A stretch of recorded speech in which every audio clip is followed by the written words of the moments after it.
আসসালামু আলাইকুম। সাত সকালবেলা মাছ ধরতে চলে আসলাম খালিশপুরের ঐতিহ্যবাহী সেই ঝিলতলা পুকুরে। দেখেন সে পুকুরটা কত বড়। আমাদের এলাকার শ্রদ্ধেয় বড় ভাই মুক্তি ভাই আছে, সেও বসে নিয়ে বসে আছে। ভাই মাছ টাছ কি পাইছেন?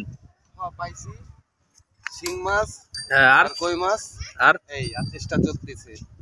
চেষ্টা চলতেছে। আসলে এদের কারোই মাছ ধরা পেশা না, এটা নেশায় শখের বশে মাছ ধরতেছে তারা।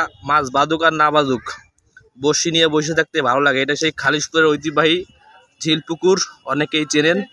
এই সাইডে দাঁড়াইছে আমাদের জয়নাল ভাই, সদ্য এলাকার বড় ভাই। পাশে আছে রুবেল ভাই। ভাই কিছু বলবেন নাকি?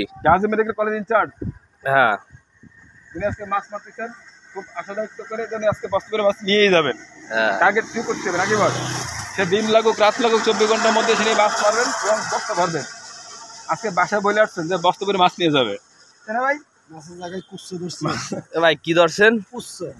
কুচ্ছার চেষ্টা চালিয়ে যাচ্ছে, এখনো ধরা পড়েনি একটাও মাছ।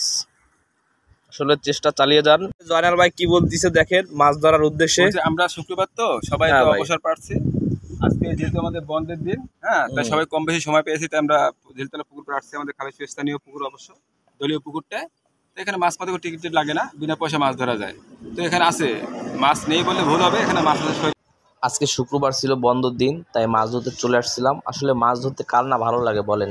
আমাদের নুরুল আমিন ভাই বসি বাসছে, আজকে ইজি বাইক বন্ধ রাখছে।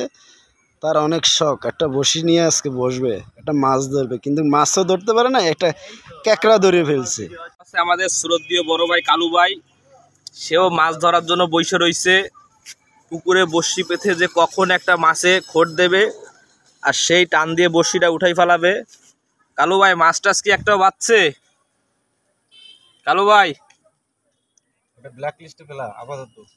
সে আর কি বলতে লজ্জা পাচ্ছে মাছ টাছ পাচ্ছে কিনা, আর কি সে খুব অন্যরকম। এই যে আর এক ছোট ভাই আছে, সেও মাছ ধরতেছে। ভাই মাছ টাছ পাইছো একটাও?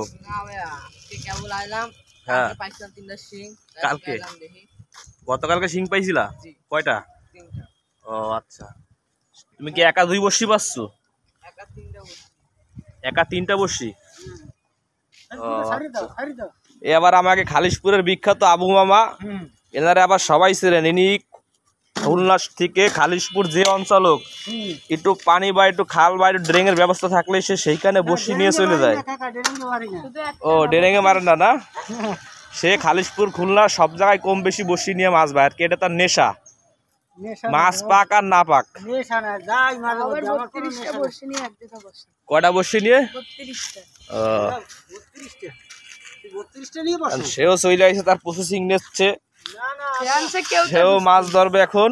আসলে এমন কেউ আছেন যে বলতে পারবেন না ছোটবেলায় পুকুরে গোসল করেনি? আমরা সবাই সকলে এই পুকুরে গোসল করছি, বিশেষ করে শ্রমিক যারা মিলে চাকরি করতো তারা বিশেষ করে কাজ শেষে গোসল করতে আসছে।